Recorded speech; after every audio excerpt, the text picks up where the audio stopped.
नमस्कार दोस्तों, मैं मुर्तजा। आज की इस वीडियो में हम 10th क्लास के लिए एक इम्पॉर्टेंट टॉपिक पर बात करने वाले हैं। वो टॉपिक है प्रकाश का परावर्तन। साइंस विज्ञान के सेक्शन से प्रकाश का परावर्तन और प्रकाश का अपवर्तन, ये दो टॉपिक बड़े ही मुख्य और इम्पोर्टेंट पॉइंट्स हैं। इनको जानना ही चाहिए। इनके बिना विज्ञान का भौतिक शास्त्र या फिजिक्स अधूरा सा रहता है। हम दोनों भाषाओं में, इंग्लिश कभी हिंदी, दोनों का समावेश मिश्रण करते हुए बात को समझाने का प्रयास करने वाले हैं। और इसमें बहुत इम्पोर्टेंट सवाल आने वाले हैं। इम्पोर्टेंट पॉइंट्स पर हम डिस्कशन करेंगे और हम आपसे आग्रह करेंगे कि अगर आप चाहते हैं कि प्रकाश के परावर्तन से आप भली भांति परिचित हो जाएं, बात क्लियर हो जाए, तो आप जरूर वीडियो में बने रहें, क्योंकि अंत तक जब देखेंगे तो सारी बात क्लियर हो जाएगी। तो आइए हम आते हैं, शुरू करते हैं टॉपिक को। सबसे पहला पॉइंट है कि प्रकाश का परावर्तन है क्या। तो सब लोग जानते हैं, बहुत ऑर्डिनरीली इसको हम समझते हैं और डिफाइन भी करते हैं ऐसे कि जब प्रकाश की किरण किसी भी समतल सतह पर स्ट्राइक करती है, टकराती है और उसी माध्यम में अगर लौट जाती है, तो प्रकाश के लौटने के इस घटना को प्रकाश का परावर्तन कहते हैं। Whenever a ray of light falls on a strikes on a plane surface and reflects back in the same medium, then the process, the phenomenon of returning back of the light is called reflection of light. Finally, जब कभी भी कहीं भी प्रकाश का परावर्तन होता है तो प्रकाश के परावर्तन के दो नियम डिस्कस किए जाते हैं। आइए इसको उदाहरण से पहले हम प्रकाश के परावर्तन को एक सिंबॉलिक बोर्ड पर कुछ लाइन ड्रॉ करके समझने का प्रयास करते हैं। हम मान लेते हैं कि कोई एक प्लेन सरफेस है, इसके एक भाग को कलई कर दिया जाता है, पॉलिश कर दिया जाता है, ताकि प्रकाश जब स्ट्राइक करे तो दूसरी तरफ उसका रिफ्रैक्शन न हो जाए। तो और मान लेते हैं कि प्रकाश की किरण ऐसे आती है, तो जो किरण स्ट्राइक करती है इसको आपतित किरण कहते हैं। ये आपतित किरण है और इसी को इंसिडेंट रे ऑफ लाइट भी कहते हैं। जिस पॉइंट पर ये स्ट्राइक करती है, इस पॉइंट को आपतन बिंदु कहते हैं। आपतन बिंदु। और यहाँ से रे ऑफ लाइट इसी माध्यम में लौट जाती है, तो लौटने वाली किरण को परावर्तित किरण कहते हैं। परावर्तित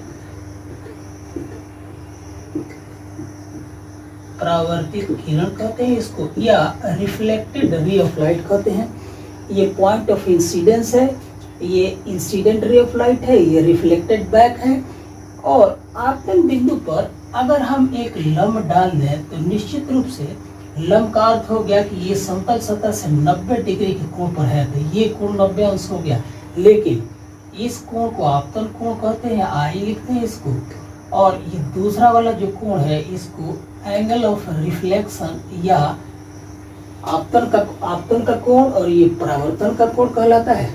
तो जब कभी भी प्रकाश का परावर्तन होता है तो वहां पर प्रकाश के परावर्तन के दो नियम हैं।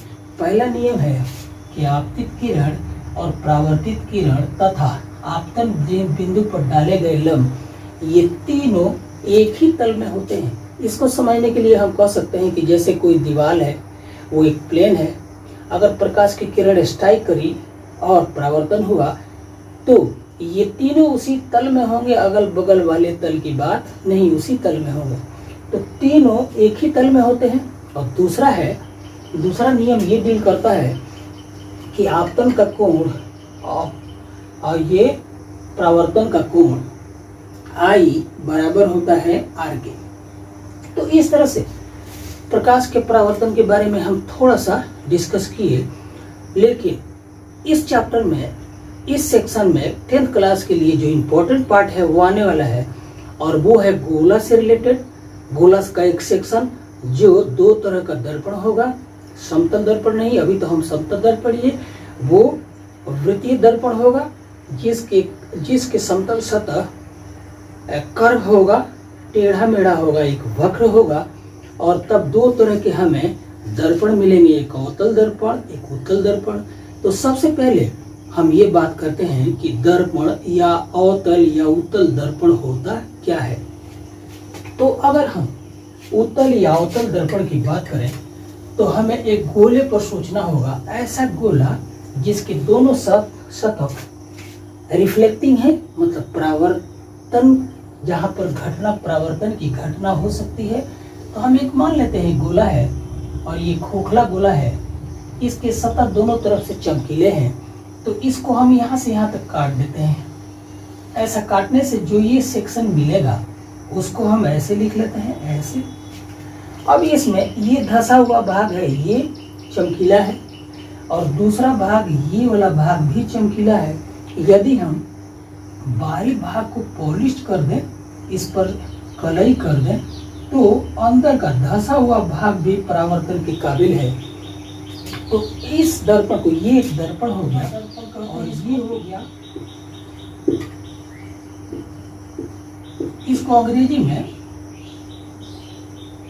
कॉनकेव लेंस कहते हैं, इसको अंग्रेजी में कॉनकेव लेंस कहते हैं, और हिंदी में अवतल दर्पण। इसी प्रकार यदि हम इसी सेक्शन को ऐसे ले करके और घसे हुए भाग को कलई कर दें, पॉलिश कर दें, तो बाहर का जो ऊपरी भाग है ये परावर्तन के काबिल होगा, यही चमकीला होगा। तो ये भी एक दर्पण है। इस दर्पण को उत्तल दर्पण या कन्वेक्स मिरर कहते हैं, उत्तल दर्पण। तो हमने देखा कि कोई भी दर्पण या तो अवतल हो या उत्तल हो, मतलब कॉनकेव हो या कन्वेक्स हो, दोनों किसी एक गोले के भाग होते हैं। और जब गोले का भाग हमारे सामने होता है तो गोले का एक केंद्र होगा। तो जिस गोले के ये हमारे दर्पण भाग होते हैं, उस गोले के केंद्र को दर्पण का वक्रता केंद्र कहते हैं। तो एक टॉपिक हम डिफाइन, दोस्तों गोलीय दर्पण में ये उत्तल दर्पण हो गया, क्योंकि इसका उभरा हुआ भाग चमकीला है, रिफ्लेक्टिंग है। और ये अवतल दर्पण हो गया, इसमें क्योंकि धंसा हुआ भाग चमकीला या रिफ्लेक्टिंग है। तो दोनों केस में, ये दोनों में हम कह सकते हैं कि दोनों में से कोई भी एक गोले का भाग है। तो ऐसा अगर गोला ले ले तो एक केंद्र होगा, मतलब जिस गोले के ये भाग हैं उस गोले का एक केंद्र होगा, और उस गोले के केंद्र को दर्पण का वक्रता केंद्र कहते हैं। तो एक पॉइंट ये इम्पोर्टेंट पॉइंट हो गया, जब कभी भी कोई गोलीय दर्पण होगा तो उसमें एक वक्रता केंद्र होगा। और हम देख सकते हैं कि यहाँ पर ये दर्पण है, तो इसका लेंथ जो भी है एक मिड पॉइंट जरूर होगा, यहाँ भी मिड पॉइंट होगा, मध्य भाग, दर्पण की जितना लेंथ है उसका मध्य भाग, इसको ध्रुव कहा जाता है। तो एक टर्म हम ध्रुव को ध्यान रखेंगे, और दूसरा हो गया था वक्रता केंद्र। अब इसके बाद जो पॉइंट्स मुख्य हैं वो है किसी भी गोले के लिए उसकी वक्रता त्रिज्या। तो वक्रता केंद्र से ध्रुव तक के बीच की दूरी, यहाँ कहीं वक्रता केंद्र होगा, यहाँ से लेकर के ध्रुव तक के बीच की दूरी को दर्पण का वक्रता त्रिज्या कहते हैं। अब एक और मेन पॉइंट है, किसी भी दर्पण के लिए एक मुख्य अक्ष होगा या प्रिंसिपल एक्सिस। तो मान लीजिए कि कोई भी दर्पण है तो उसके वक्रता केंद्र और ध्रुव से जाने वाली एक काल्पनिक रेखा को दिमाग में मान लीजिए, उसी रेखा को दर्पण का ऐसे हम एक रेखा खींच लेते हैं जो वक्रता केंद्र और ध्रुव से होकर जाती है। तो ऐसी रेखा को ही मुख्य अक्ष कहते हैं या प्रिंसिपल एक्सिस। इसकी बात हम आगे देखेंगे। तो इस तरह से ये मुख्य अक्ष हो गया, और हमने 2-3 इंपॉर्टेंट पॉइंट लिए, वक्रता केंद्र, ध्रुव, मुख्य अक्ष। अब आएगा कि किसी भी दर्पण में फोकल लेंथ क्या होता है। तो फोकल लेंथ हम डिस्कस करने से पहले ये देखें, तो प्रतिबिंब बनाने से पहले हम कुछ रेखाओं को, कुछ इंसिडेंट रे ऑफ लाइट, मतलब आपतित किरणों के बारे में हम डिस्कस करेंगे। और वो ये बात है कि कोई भी आपतित किरण यदि मुख्य अक्ष प्रिंसिपल एक्सिस के दिशा में आती है तो ये ऐसे आने का मतलब ये आपतित किरण है तो उसी दिशा में लौट भी जाती है, इसी दिशा में ये लौट जाएगी। मतलब यहाँ आपतन कोण और परावर्तन कोण दोनों का मान 0 होगा। और यदि कोई ऐसी किरण आती है आपतित किरण तो ये परावर्तित ऐसे हो जाएगी। दिशाओं को जानना जरूरी है। ये आई हो गया, ये आर हो गया, आपतन कोण और परावर्तन कोण। लेकिन अगर आपतित किरण की दिशा के बारे में हम पहले कुछ सीख लें कि अगर मुख्य अक्ष के समानांतर कोई आपतित किरण आती है तो परावर्तन के बाद ये एक ऐसे बिंदु से गुजरती है जो वक्रता त्रिज्या का मध्य बिंदु होता है। मतलब ये पूरा अगर यहाँ से यहाँ तक आर है तो ये जो बिंदु, ये जो लंबाई है उतनी ही लंबाई ये होती है। मतलब वक्रता त्रिज्या का ये मध्य बिंदु होता है। मतलब कौन सी रेखा? वह आपतित किरण जो मुख्य अक्ष के समानांतर आपतित होती है वो परावर्तन के बाद वक्रता त्रिज्या को एक ऐसे बिंदु पर काटती है जो वक्रता त्रिज्या का आधा लेंथ का होता है। इसी को फोकल लेंथ कहते हैं। मतलब वक्रता केंद्र ये ध्रुव से और इस बिंदु की दूरी जितनी होती है उतनी ही इस बिंदु से और वक्रता केंद्र के बीच की दूरी होती है। इसको एफ लेते हैं, इसको भी एफ लेते हैं। तो यहाँ पर एक रिलेशन ऐसे आ गया कि एफ प्लस एफ ये बराबर आर के होता है, या 2f मतलब फोकल लेंथ बराबर आर। तो एक रिलेशन बन गया कि एफ बराबर आर अपॉन 2। मतलब वक्रता त्रिज्या के आधे को फोकल लेंथ कहेंगे या फोकल लेंथ के दुगुने को वक्रता त्रिज्या कहेंगे। किसी भी दर्पण के लिए, दर्पण अवतल हो या उत्तल हो। अब हम दर्पण में प्रतिबिंब बनाने की स्थिति को देख लेते हैं और कब, जब वस्तुओं को अलग अलग जगह रखा जाए। तो पहला बिंदु हम ले लेते हैं कि पहला पॉइंट ये लेते हैं कि यदि वस्तु अनंत पे हो, बहुत दूर हो और दर्पण हो उसके सामने अवतल दर्पण ले रहे हैं। उत्तल दर्पण में एक ही चित्र बनाएंगे, अवतल दर्पण में विभिन्न परिस्थितियाँ आएंगी। एक अवतल दर्पण हम ऐसे ले रहे हैं और वस्तु को रख दिया हमने अनंत पर। पहला पॉइंट तो देखना ये है कि इसका प्रतिबिंब कहाँ बनेगा। तो एक हम प्रिंसिपल एक्सिस या मुख्य अक्ष ले लेते हैं।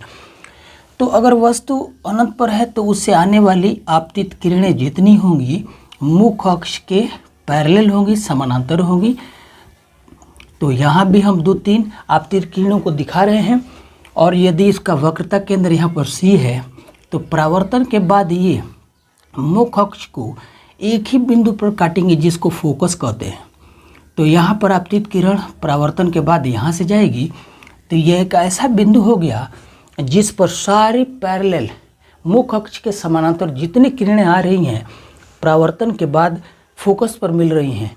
तो नतीजा ये निकला, एक पॉइंट नोट रखना है कि यदि वस्तु हो अनंत पर तो उसका प्रतिबिंब कहाँ बनेगा? फोकस पर, बहुत छोटा होगा। वस्तु यदि बहुत बड़ी आकार की है तो उसका प्रतिबिंब छोटा सा फोकस पर बनेगा। और दर्पण कौन सा हो? अवतल हो। तो देख लेते हैं अगर यही दर्पण उत्तल हो तो कैसा प्रतिबिंब की प्रकृति होगी। उत्तल दर्पण को भी हम ऐसे ही बनाते हैं, सिर्फ अंदर के भाग को पॉलिश कर देते हैं। ये हो गया। तो एक मुख्य अक्ष होगा। दर्पण अगर हम उत्तल ले लेते हैं तो यहाँ पर वस्तु इधर होगी, मतलब रिफ्लेक्टिंग सरफेस के सामने होगी। और वस्तु यदि अनंत पर है तो मुख्य अक्ष के समानांतर पैरेलल किरणें ऐसे आएंगी, आपतित किरण। और परावर्तन के बाद ऐसा लगेगा कि ये फोकस से जा रही हैं लेकिन ऐसे परावर्तित हो जाएंगी। कोई भी मुख्य अक्ष के समानांतर ऐसे पैरेलल समानांतर किरण आएगी, ऐसा लगेगा कि वो यहाँ से जा रही है लेकिन ऐसे परावर्तित हो जाएगी। तो इस स्थिति में मतलब यहाँ भी हम कह सकते हैं कि मुख्य अक्ष वस्तु यदि बहुत दूर रखी हुई, इनफाइनाइट या अनंत पर रखी हुई है तो उसका प्रतिबिंब फोकस पर बनेगा। लेकिन यहाँ काल्पनिक बनेगा क्योंकि यहाँ से जाती हुई रेखाएं प्रतीत हो रही हैं, वास्तव में नहीं जा रही हैं। तो अवतल दर्पण में वास्तविक प्रतिबिंब बनेगा। और यदि दर्पण उत्तल है तो प्रतिबिंब फोकस पर बनेगा, बहुत छोटा होगा। और ये वर्चुअल होगा, इमेज काल्पनिक होगा। अब हम वस्तु को रखते हैं फोकस पर। दूसरा पॉइंट लेते हैं कि वस्तु को यदि फोकस पर रखेंगे तो प्रतिबिंब कहाँ बनेगा।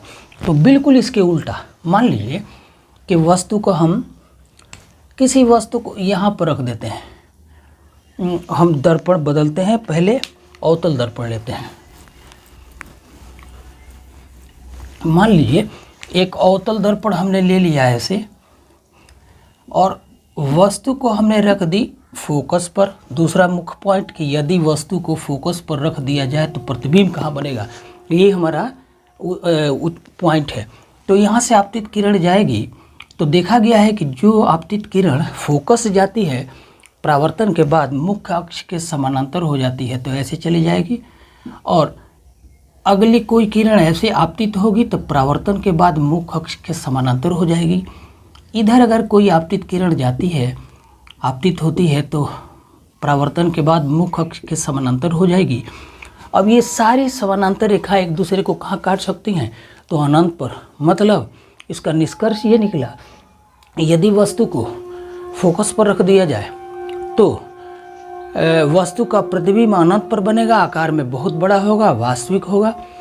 अब दूसरा पॉइंट लेते हैं कि यदि वस्तु को सेंटर ऑफ कर्वेचर, वक्रता केंद्र से थोड़ा दूर रखा जाए तो उसका प्रतिबिंब कहाँ बनेगा।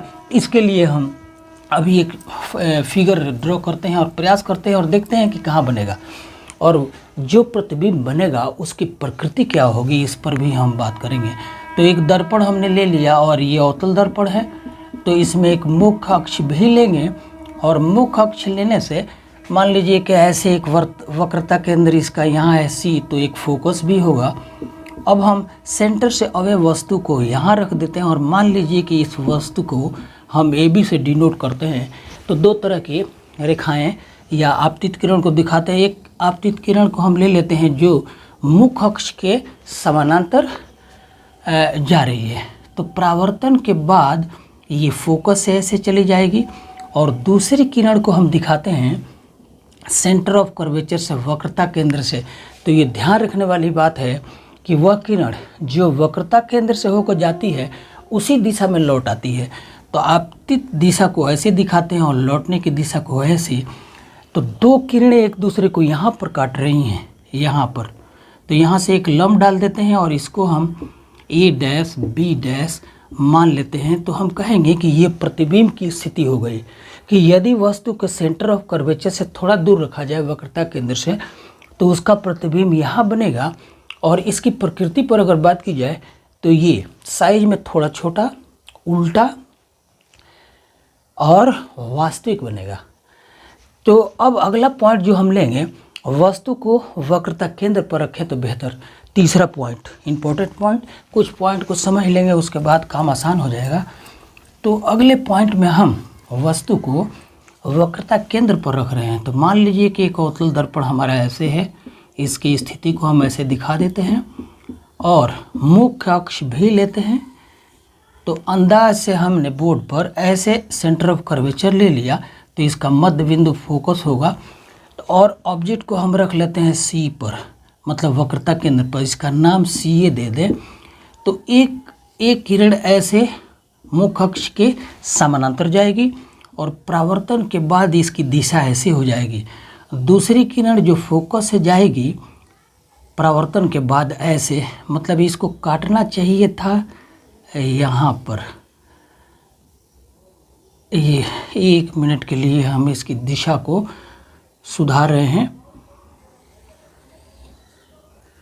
परावर्तन के बाद जो किरण फोकस से होकर जाएगी परावर्तन के बाद मुख्य अक्ष के समानांतर हो जाएगी।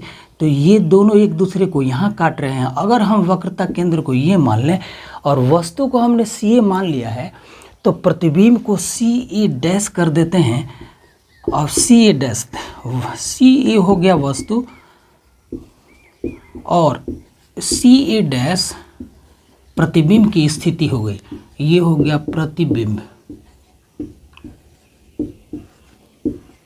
तो यहाँ पर हम अगर प्रतिबिंब की प्रकृति पर बात करें तो हम कहेंगे कि प्रतिबिंब वास्तविक है, आकार में बराबर है और उल्टा है, मतलब 3 तरह की बातें आ गई कि अगर अवतल दर्पण है और वस्तु को वक्रता केंद्र पर रखा जाता है तो उसका प्रतिबिंब वही बनेगा, उल्टा बनेगा, साइज में बराबर होगा और वास्तविक होगा।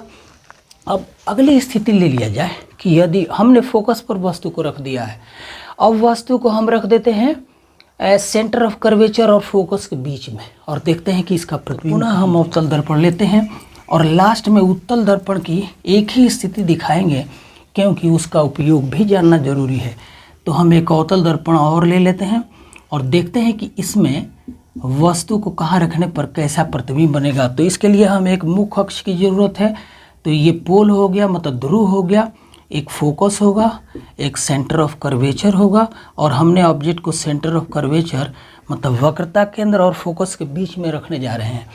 तो एक आपतित किरण को मुख्य अक्ष के समानांतर ऐसे दिखाएंगे, इसकी दिशा को एरो साइन से, और परावर्तन के बाद परावर्तित किरण फोकस से होकर चली गई और दूसरी किरण को इसकी दिशा थोड़ी सी टेढ़ी हमने कर दी, सीधा करने का प्रयास करते हैं, ऐसे जाएगी और दूसरी किरण जाएगी सेंटर ऑफ कर्वेचर से, ये सी हो गया, और जो सेंटर ऑफ कर्वेचर से जाती है उसी दिशा में लौट आती है।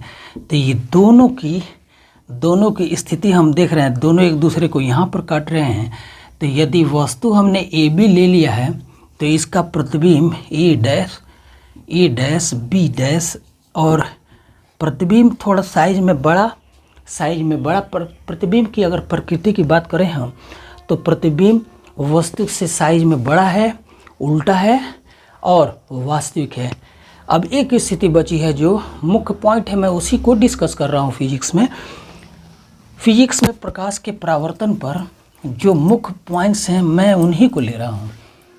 अब है लास्ट और फाइनल पॉइंट है कि दर्पण अवतल होगा और वस्तु को हमें रखना कहाँ है, तो हम कलई कर देते हैं, एक भाग को, बाहरी भाग को कलई कर देंगे, धंसा हुआ भाग चमकीला है, तभी तो ये अवतल दर्पण है।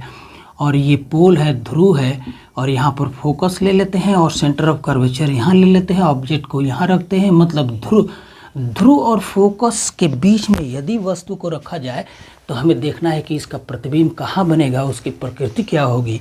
तो वस्तु को हम ए बी मान लेते हैं। तो एक ऐसी किरण जो मुख्य अक्ष के समानांतर जाएगी, आपतित होगी, वो परावर्तन के बाद फोकस से ऐसे चली जाएगी और दूसरी किरण जाएगी ऐसे सेंटर ऑफ कर्वेचर से। ये दोनों एक दूसरे को कहीं नहीं काटेंगे, तो बैक साइड में ऐसे बढ़ाएंगे तो यहाँ कहीं काटती हुई नजर आएंगी। मतलब वस्तु का प्रतिबिंब बन गया, लेकिन यहाँ पर रेखाएं काटती हुई प्रतीत हो रही हैं।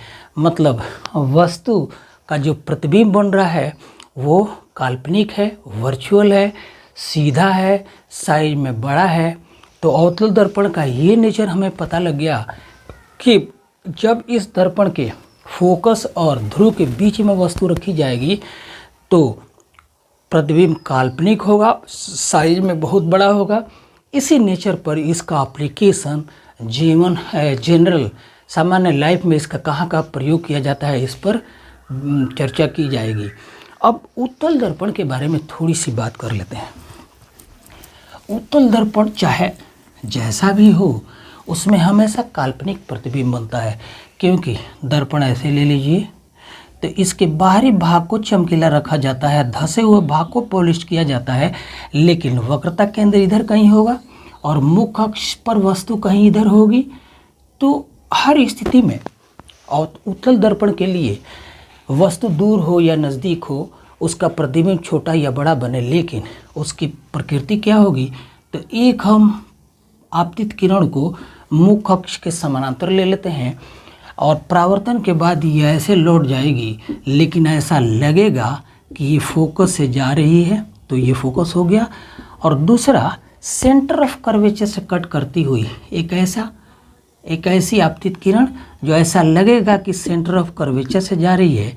तो ये दो रेखाएं एक दूसरे को यहाँ पर काट रही हैं, तो वस्तु ए बी का प्रतिबिंब, अगर हम इस वस्तु को ए बी मान लें तो इसके प्रतिबिंब को ए डैश बी से दर्शाते हैं।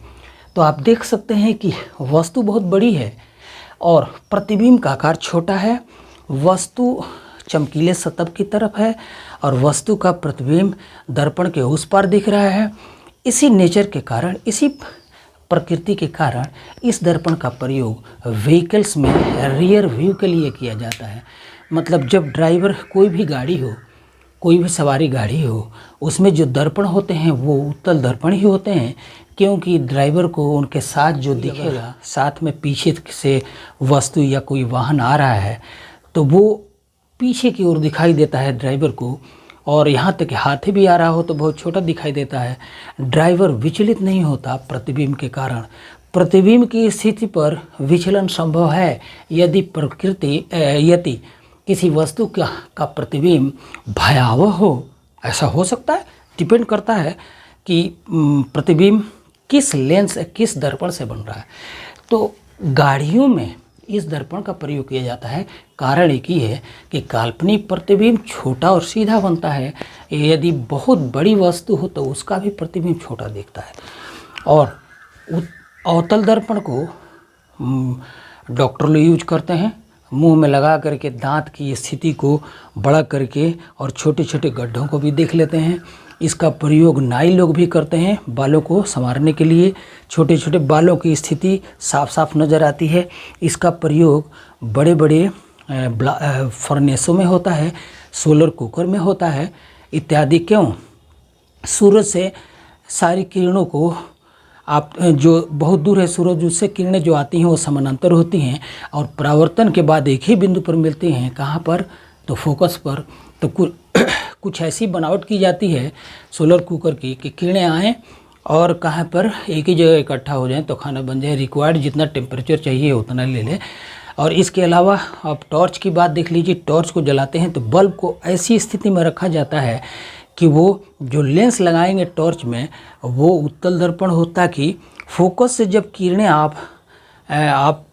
किरणें चलेंगी तो वो एक दूसरे के परावर्तन के बाद एक दूसरे के समानांतर हो जाएंगी, तो एक फोकस बनेगा। तो इस तरह से अवतल और उत्तल दर्पण का अलग अलग प्रयोग है। लेकिन इसी दर्पण पर, और ख़ास करके अवतल दर्पण के लिए मैं बताऊंगा एक रिलेशन, लेकिन उससे पहले साइन कन्वेंशन, मतलब किसी भी वस्तु की स्थिति, प्रतिबिंब की स्थिति, फोकल लेंथ, इन सब में एक रिलेशन है। तो इसको समझने के लिए आइए एक दर्पण लेते हैं, और दर्पण हम अवतल लेते हैं जिसमें ध्रुव ले लिया, फोकस ले लिया और सेंटर ऑफ कर्वेचर ले लिया, और किसी वस्तु को यहाँ रख देते हैं। तो सबसे पहले मैं बात करूँगा साइन कन्वेंशन, मतलब कि कब प्लस, किसका साइन प्लस लिया जाएगा, किसका माइनस लिया जाएगा। तो किसी भी दर्पण में एक परिपाटी, एक नियम बनाया गया कि सारी दूरियों को ध्रुव से नापा जाएगा। पहला पॉइंट, सारी दूरियों को कहाँ से नापा जाएगा? ध्रुव से। और यदि आपतित किरण, जब वस्तु यहाँ रखी है तो आपतित किरण ऐसे जाएगी, और चूँकि चमकीला सतह इधर है तो वस्तु को इस साइड ही रखा जाएगा। तो वस्तु की स्थिति को दर्पण के ध्रुव से नापा जाएगा। तो आपतित किरण ऐसे होगी और ध्रुव से नापने पर इधर चलना होगा। तो दूसरा पॉइंट कि सारी दूरियों, पहला पॉइंट था कि सारी दूरियों को ध्रुव से नापा जाएगा, और आपतित किरण की दिशा के विपरीत दिशा में नापी गई दूरी को नेगेटिव लिया जाएगा, माइनस लिया जाएगा। तो ध्रुव से वस्तु की स्थिति को यू से दिखाया जाता है। तो अगर दर्पण अवतल हो या उत्तल हो, दोनों केस में यह है कि u माइनस होगा, नेगेटिव लिया जाएगा। क्यों? क्योंकि वस्तु से ऐसी किरण जाएगी, उसके आपतित किरण के विपरीत दिशा में मापा जा रहा है। अक्सर देखा गया है कि दर्पण अगर अवतल हो तो ज़्यादातर प्रतिबिंब वास्तविक बनते हैं, का अर्थ है कि दर्पण के इसी ओर बनते हैं। तो जब v का साइन माइनस आ जाए तो हम कहेंगे कि प्रतिबिंब वास्तविक है, अगर दर्पण अगर अवतल है। ऐसा भी संभव है कि वस्तु का प्रतिबिंब इधर बने, क्योंकि हम देखे थे कि फोकस और पोल के बीच में अगर वस्तु को रखे थे तो प्रतिबिंब इस साइड बना था। तो उस केस में v अगर प्लस आता है या v प्लस आता है तो हम कहेंगे कि प्रतिबिंब की प्रकृति क्या है, कि वो काल्पनिक है। और यदि v की स्थिति माइनस है, v का साइन, तो इसका अर्थ है कि वो प्रतिबिंब वास्तविक है, और प्लस है तो काल्पनिक है। तो हम एक रिलेशन ड्राइव किया जाता है, हालांकि वो ड्राइव करना नहीं है। 10th के कोर्स में पहले तो था, अब हटा दिया है। एक रिलेशन ड्राइव करना होता था कि 1/u प्लस 1/v बराबर होता है 1/f के, जहाँ पर u वक्रता केंद्र से वस्तु की दूरी है, ये v है, v वक्रता केंद्र से प्रतिबिंब की दूरी है, और f किसी भी दर्पण का फोकल लेंथ है, मतलब दर्पण के ध्रुव और रेडियस ऑफ कर्वेचर वक्रता त्रिज्या के आधे को फोकल लेंथ f कहा जाता है। तो इसको डिराइव करने के लिए पहले तो था, अब नहीं है, अब इस पर न्यूमेरिकल बनाना बहुत ज़रूरी है। एक न्यूमेरिकल अक्सर आता है, छोटा हो या बड़ा हो, तो इस पर प्रयास कर लेना चाहिए, और जैसे मौका मिलता है हम इस पर न्यूमेरिकल बनाएंगे। लेकिन इस रिलेशन की डिस्कस कर लिए कि किसी भी दर्पण के लिए जो सूत्र है ये है। अब एक टर्म है कि दर्पण के लिए मैग्निफिकेशन, आवर्धन क्षमता पर एक अब बात आती है। तो इसको डिफाइन करने के लिए हम कह सकते हैं आवर्धन क्षमता, जिसको मैग्नीफाइंग पावर या एम कहा जाता है। तो एम को डिफाइन किया जाता है कि प्रतिबिंब की साइज अपॉन ऑब्जेक्ट की साइज के रेशियो को दर्पण का आवर्धन क्षमता कहते हैं। और जब ज्योमेट्रिकल यहाँ पर फिगर को सिंप्लीफाई किया जाता है तो फर्दर इसका सिंप्लीफाई करने पर एक रिलेशन ऐसे भी आता है कि -v/u।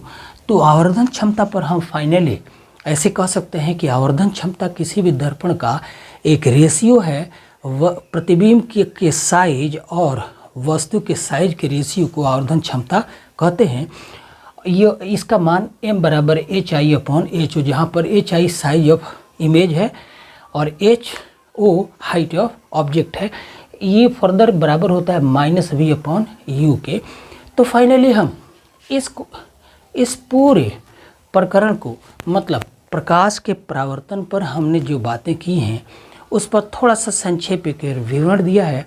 अब हम अगले वीडियो में प्रकाश के अपवर्तन या रिफ्रैक्शन ऑफ लाइट पर बात करेंगे, और उसमें लेंस आएगा, उस पर हम डिफरेंट बातें करेंगे।